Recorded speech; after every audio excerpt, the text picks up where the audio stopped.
Non, vous venez de faire un lien avec Al-Qaïda. Je crois que c'est un faux débat. C'est des éléments de langage de l'Occident. Ce sont des terroristes qui se revendiquent appartenant à Al-Qaïda. C'est connu. Non, attendez, madame.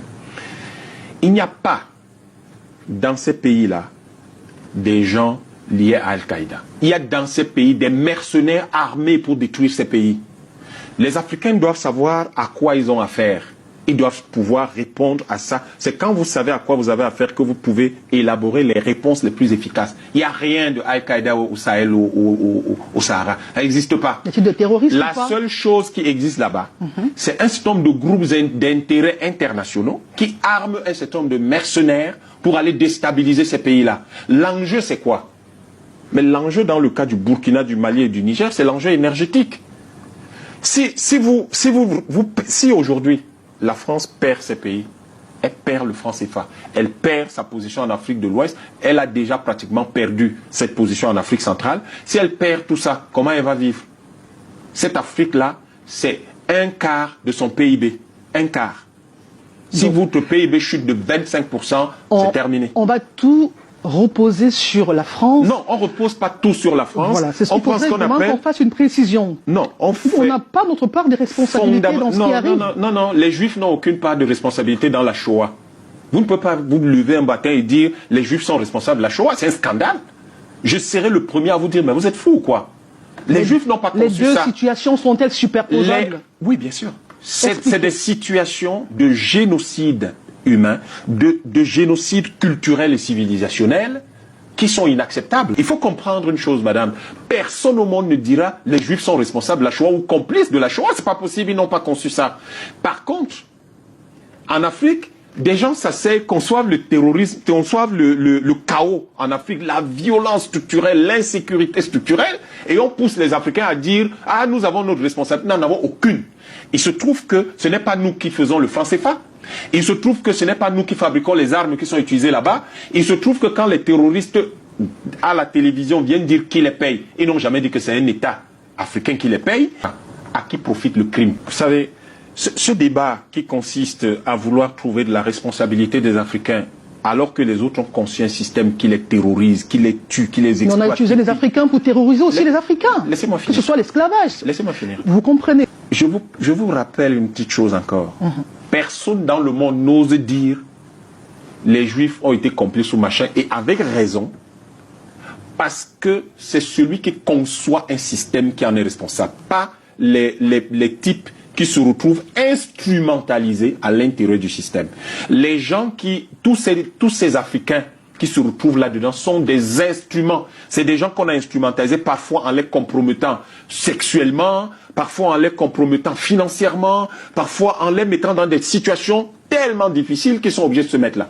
Et ils ciblent donc les faibles personnalités pour pouvoir les exploiter et les instrumentaliser, j'insiste sur le terme, instrumentaliser de cette façon-là. Les Africains n'ont pas participé à la mise en place de ce système, à la conception de ce système, ils ne sont responsables de rien.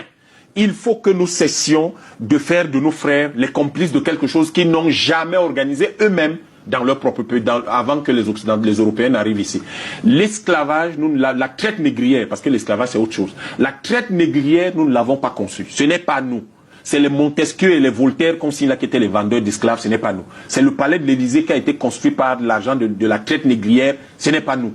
Et il faut donc que nous sachions qui est responsable, qui ne l'est pas. Nous ne sommes pas du tout responsables de ces choses-là. Ok, nous allons progresser. Je conclue, je termine. Oui. Il faut dire que, il faut qu'aujourd'hui, les hommes qui ont réussi à échapper à l'emprise de ce système-là puissent prendre le pouvoir partout dans nos pays pour que nous puissions réorganiser les choses. D'ailleurs, pour chaque individu qu'ils ont pris, il y en a 10 au moins qui sont morts.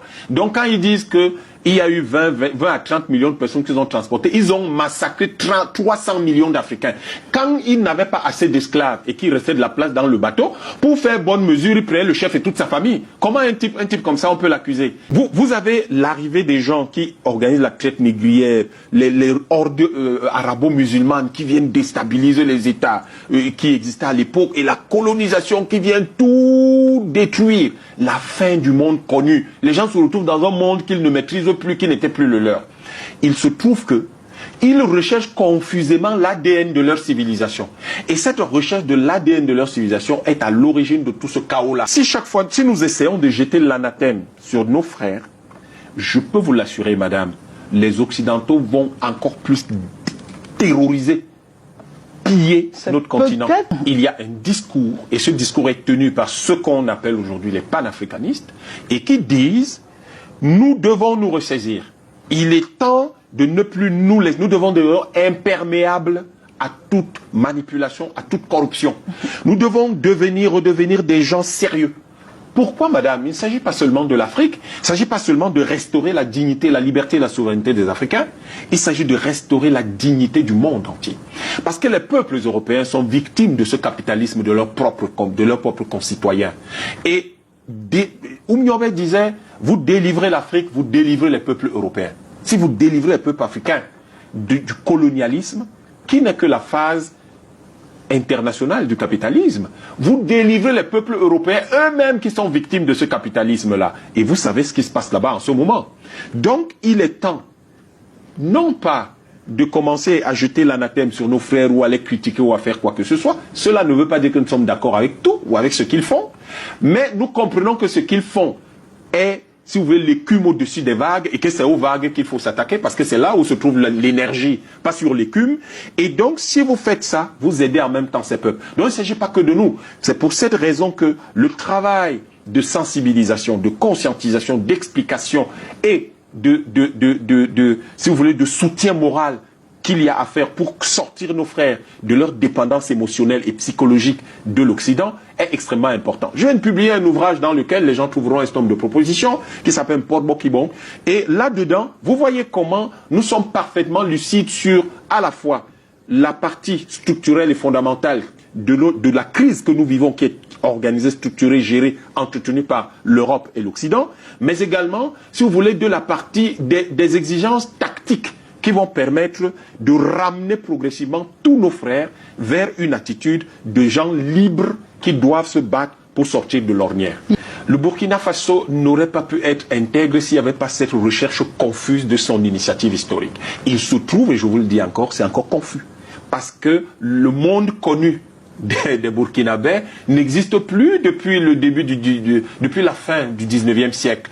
Et il a été déstabilisé et déstructuré progressivement pendant les 4 et 5 siècles qui ont précédé le 19e siècle, et il a été écrasé pendant tout le 20e siècle et le début du 21e siècle. Maintenant, les Burkinabés, depuis la deuxième moitié du 20e siècle, essayent de se retrouver parce que ce système occidental européen dans lequel on se trouve ne convient pas aux Africains, pas du tout. La démocratie n'est pas un modèle propre aux pays africains, singulièrement pour non, encore une fois, c'est des faux débats. Si on pose la question telle que vous la posez, madame, et je comprends que vous me posez la question de cette façon-là, parce qu'en réalité, c'est dans l'air du temps de poser ce genre de questions, mais au fond, c'est pas comme ça que nos États étaient organisés. La question intéressante serait de dire comment nos États qui ont été stables pendant des millénaires ont-ils été organisés? Vous pensez qu'ils faisaient la démocratie occidentale là? Ce que la plupart des Africains ne savent pas. Était-il des États? On parlait de villages, on parlait de communautés. Bien sûr que si je veux démontrer que vous les Africains ne valez rien, est-ce que je vais dire que vous aviez des royaumes?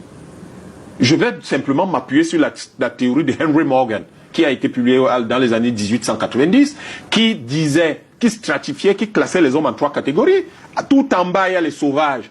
La seule organisation possible qu'ils ont, c'est celle de meute, un peu comme des loups. Les loups, c'est les animaux sauvages. Et au-dessus, il y a les barbares. Et les barbares, à la limite, ils peuvent avoir comme organisation sociale les hordes. C'est tout. Et au-dessus, il y a donc les civilisés, qui sont les Européens, et qui sont les seuls capables de structurer des États. Donc, en réalité, si je suis quelqu'un qui vient vous piller, qui vient vous coloniser, mais je veux dire que vous n'êtes rien. Vous êtes simplement des sauvages. Oh, et vos chefs, et je vais dire vos rois, vous n'avez pas de rois, vous avez des villages. Sauf que ce n'est pas vrai. La structure, la construction la plus longue et la plus grande que le monde ait jamais connue. Vous savez où elle se trouvait? Dans ce qu'on appelle le royaume du Bénin, au Nigeria. Mais est-ce qu'on en parle?